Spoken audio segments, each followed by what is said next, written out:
Hi, Kris. Can you just maybe discuss the lineup changes going into Game 4 here, and just your thought on obviously a big game for your group? Yeah, it's obviously a big game. We felt that we have a lot of good players that have been in and out of the lineup, and some players haven't seen any game action so far in this series. And we felt that we could use a change, have those guys come in and give us a boost. We've seen it throughout the playoffs where we've made alterations to our lineup and it's benefited us. And it's been difficult to take those guys out because not that they've been playing poorly, it's just we feel that we've got something with guys who have been out, so we're making some adjustments. Right side, second row. Kris, can you, when you see McDavid and Draisaitl basically 3 days in a row here on the ice, you had other guys that did that as well. Just what message does that send you about kind of the players understanding what they need and how to prepare themselves? Because sometimes it's about rest at this point. Yeah, no, absolutely. Yesterday was a day off. Some guys wanted to get on and just work on some things, and they were on the ice for a few minutes and felt that they didn't want the downtime. Every player's different. Everyone wants to prepare a little bit, whether it's touching the ice, time off. At this point of the season, we're not on the ice to practice things. It's more of a formality. It's just getting some puck touches, moving your feet a little bit. And everyone it's more of a psychological thing. And they feel that if they're on the ice a little bit more, a little bit less, that puts them in a better position to play at their best. And at this time, as a coach, you just trust that their instincts are right. Left side, second row. Hey there, Kris. What went into the decision to start Stu in Game 4, and was his previous success in the fourth game of series part of that thinking for you?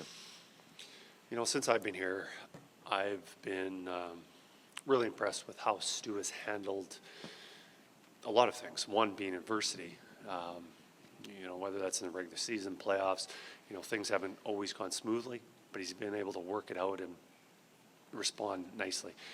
But another one is just how well he's played in the second half of series. That goes through every single series last year, this year. And there's confidence on here's a guy that's going to just continue to get better as this series goes on. And hopefully we've got a few more games that he can stand up and play really well. Right side, fourth row. Kris, what is it about Troy Stecher that fits well with this team, and what about the combination of he and Darnell Nurse do you particularly like? I think Troy's he's a competitor. He's little, he's undersized. He's probably been told many times he's not going to be like in the NHL, and if he does make it, he's not going to make an impact. And he just, that feistiness, that determination has been able to stick around and have a pretty good NHL career. This year we've been very impressed with him coming in, how to line up, and anytime he's come in, some guys need to build their game, and they got to play a stretch of games to really find their best.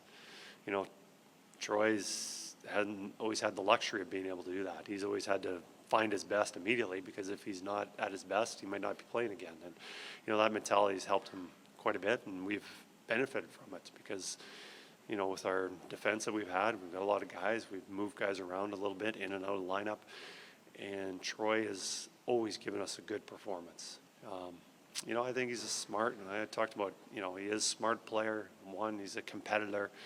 Him and Darnell have hit it off really well this year, whether it's regular season, playoffs.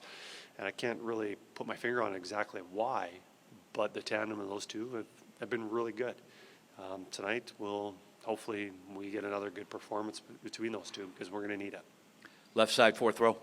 Hey, Kris. Sir, just to confirm the changes, Troy Stecher is in for John Klingberg, and is Jeff Skinner in for Victor Arvidsson? Yes. And then second question, the Panthers have been so good at holding leads in the playoffs. Does that make it even more important for you guys to get off to a good start tonight?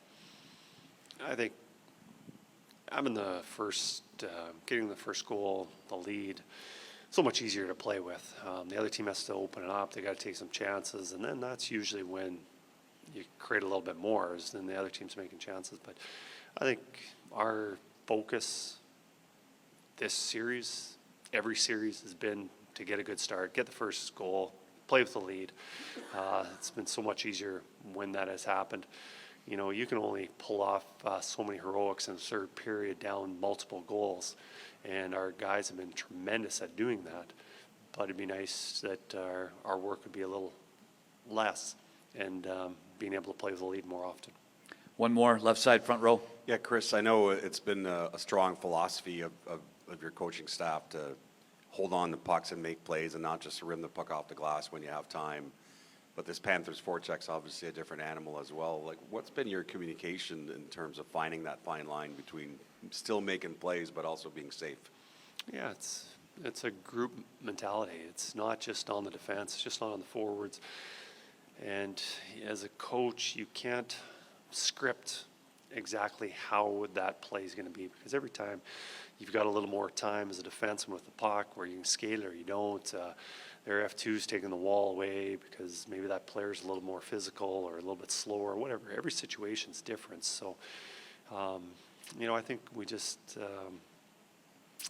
and we're not going to be 100% on any breakouts through any game. It's just if we can just increase our percentages a little bit better, have a little bit higher success rate. There's little tendencies that we can do, but, you know, I think everyone can just step it up and be a little bit better.